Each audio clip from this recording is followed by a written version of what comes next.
Virginia. Ms. Miller to inquire. Thank you, Madam Chair, and welcome, Madam Secretary.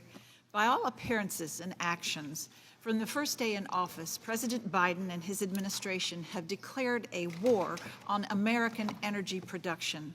By canceling the Keystone Pipeline, by tying up the Mountain Valley Pipeline in my own state in endless legal challenges, denying export and drilling permits, and have attempted to appoint radical activists throughout the federal government to disincentivize or outlaw investment in oil, gas, or coal production. President Biden has even turned to foreign dictators for more oil, but won't enable us to drill more at home. With a simple yes or no answer, please, is it the goal of the Biden administration to make traditional forms of energy so expensive that Americans have no choice but to turn to the so-called green technologies?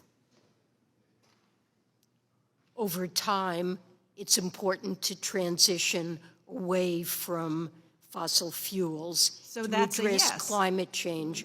Climate change is an existential threat, and the president has proposed a comprehensive plan to promote the use of renewables and electric vehicles. And as a medium-term issue, it's critical we address that. But obviously, gas prices are very high, and we need to do work. It's not something we can accomplish in the short run. We do need oil and gas production to address the energy needs of Americans now. Can you explain what the president's administration is doing to lower the price of gas at the pump, which is twice as expensive today as it was than when he took office, and the natural gas for our homes, which is 3 times more expensive than it was a year ago?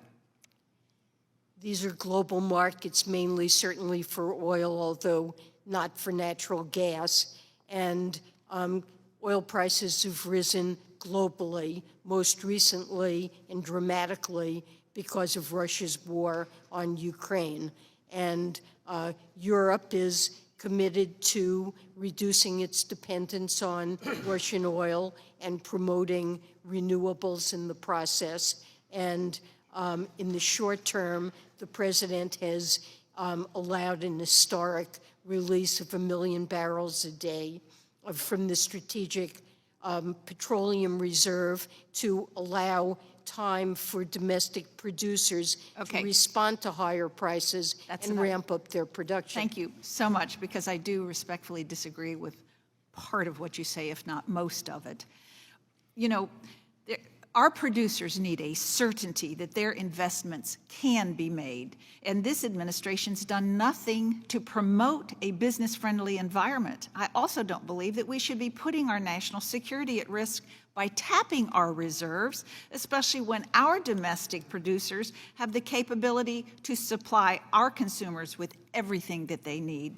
So I'm concerned with the administration is encouraging a windfall tax also on oil producers. In 1980, when President Carter did this, it was totally misguided, and it reduced our domestic production by up at least 8% and made our reliance on foreign 13% higher. And we finally got rid of it in 1988. I thank the gentlelady. Let me recognize the gentleman from North Carolina.